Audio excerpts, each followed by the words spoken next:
Ajuda a gente, se inscreve no canal e curte o vídeo. Só tem uma coisa que pode destruir o Brasil, que é a política e a má gestão dos recursos. Aí o Richard pode complementar aí, fala aí. Fazer uma análise... Então você fala só Argentina, cara, eu vi hoje um iPhone na Argentina tá custando 42 mil reais. É. Você tem noção?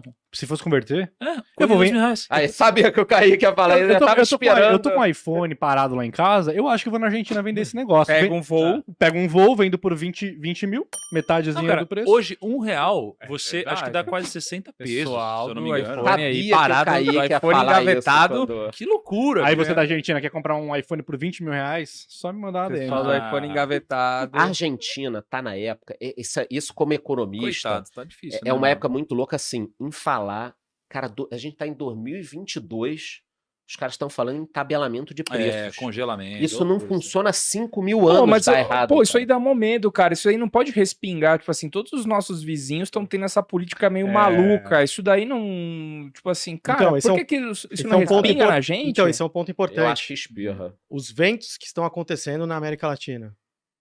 Pensa um pêndulo, né? Sem ideologia. Mais intervencionista, menos intervencionista. A gente está num pêndulo agora totalmente intervencionista. No caso da economia brasileira, para a gente analisar ela de uma forma fria, racional. Quais são os motores de crescimento? Produtividade, investimento e aumento da capacidade instalada, infraestrutura, etc. Se a gente olha a produtividade fora do setor de agropecuária no Brasil, uma queda Destruída. brusca. Ou seja, no agregado, a nossa produtividade está em queda. O motor de longo prazo está mal. Investimento, nível em relação ao PIB baixo e principalmente investimento público está na mínima histórica dos últimos, sei lá, 50, 60 anos. Então, os motores de longo prazo do Brasil, eles estão comprometidos no momento. Outra questão, o ambiente de negócios. Tá bom o ambiente de negócio? Teve uma melhora, teve avanço, mas a gente sofre de coisas de insegurança jurídica. Por exemplo, uma coisa que me incomoda no setor de investimentos, por exemplo.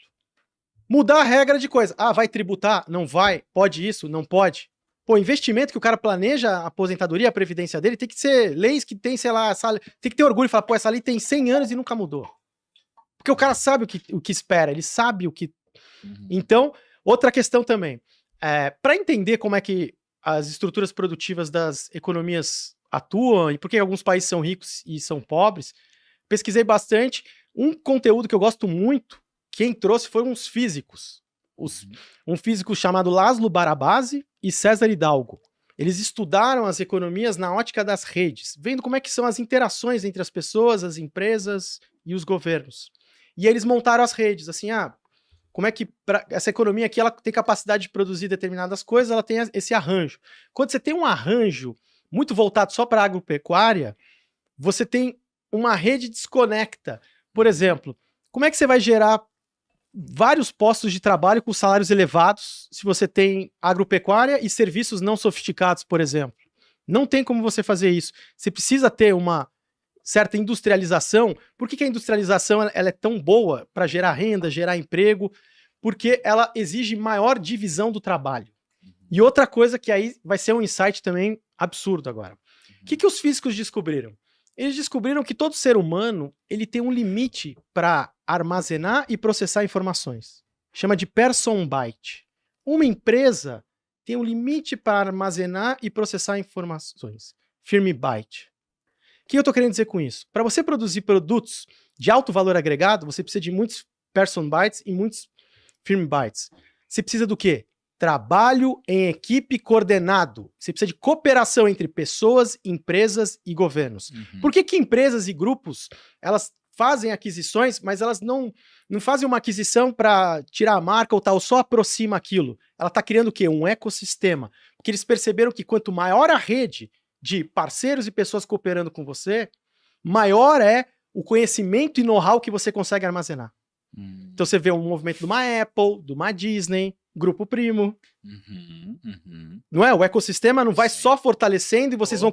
Totalmente. Todos os movimentos que vocês fazem não têm o intuito de ter mais conhecimento, mais know-how, produzir mais coisas, e quanto mais você tem essa rede ampliada, mais facilidade vocês têm de criar também e desenvolver coisas. Isso funciona nos países. Por isso que a desglobalização é tão perigosa quando ela corta isso.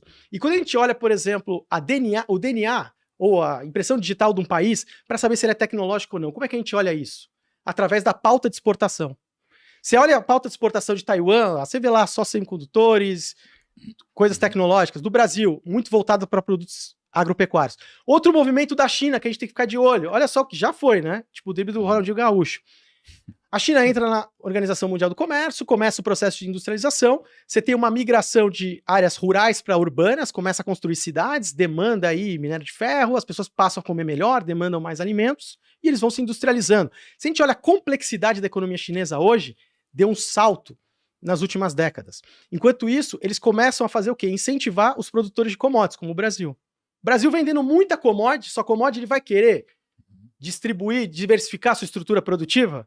Não, vou vendendo só isso, eu sou bom e tal. Enquanto isso, a China foi... E a complexidade da economia brasileira, você pega, ela caiu e caiu assim bruscamente. E você não pode, você tem que diversificar, você não pode depender totalmente disso.